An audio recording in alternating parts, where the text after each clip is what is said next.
Assalamualaikum warahmatullahi wabarakatuh. Saya Sadral Ayubi dari Fakultas Teknik Informatika Universitas Medan Area. Di video kali ini saya akan menjelaskan tentang toharo. Toharo menurut bahasa artinya bersih atau suci. Sedangkan menurut istilah ialah bersih dari hadas besar maupun hadas kecil dan dari najis yang meliputi badan, pakaian, tempat, dan benda-benda lainnya. Nah, untuk membersihkan najis tersebut diperlukan air yang suci dan mensucikan. Ada 7 air yang suci dan mensucikan, seperti air hujan, air laut, air sumur, air embun, air sungai, air telaga, dan air salju. Nah, yang kedua adalah najis.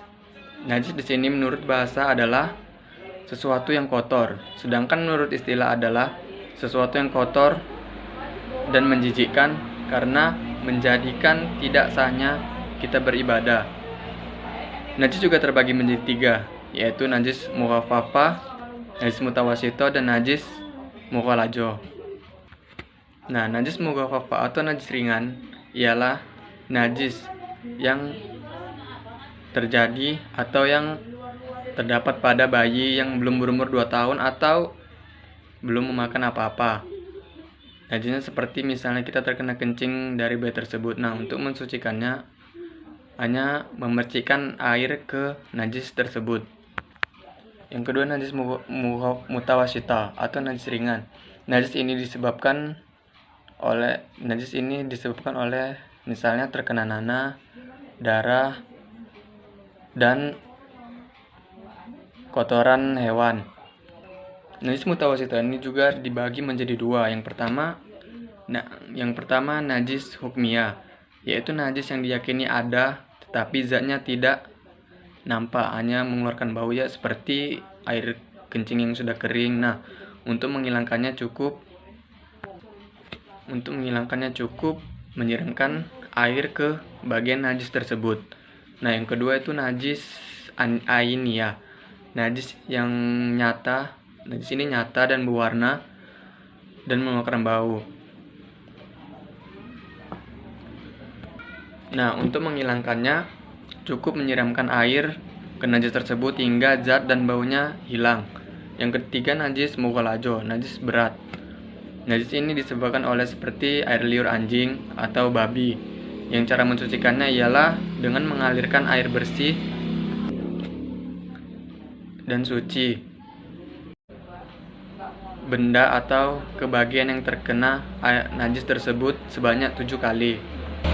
Nah, kemudian ada hadas. Menurut bahasa artinya berlaku atau terjadi. Menurut istilah, hadas adalah sesuatu yang terjadi yang mengeluarkan najis yang mengharuskan bersuci. Hadas terbagi menjadi 2, yaitu hadas besar dan hadas kecil. Yang pertama hadas kecil. Hadas kecil adalah hadas yang mengharuskan seseorang berwudu apabila hendak melaksanakan sholat.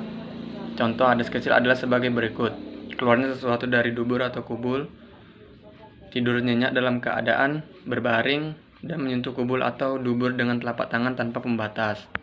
Sedangkan untuk hadas besar ialah sesuatu yang keluar dan terjadi sehingga mewajibkan manusia mandi wajib atau mandi junub. Contoh-contoh hadas besar ialah seperti keluarnya air mani, jima, keluar darah dan haid, nipas dan meninggal dunia. Nah, jika tidak ada air, kita bisa menggunakan debu, yaitu atau disebut dengan tayamum. Tayamum di sini secara bahasa adalah berwudu dengan menggunakan debu yang suci karena tidak adanya air atau diharuskannya menggunakan debu karena penyakit atau lainnya. Sebelum tayamum, kita juga harus mengetahui rukun-rukun tayamum, yaitu niat, membaca bismillah, menempelkan telapak kedua tangan dengan tangan ke debu yang bersih. Kemudian mengusap debu ke muka, dilanjutkan kedua tangan sampai pergelangan siku dengan tertib.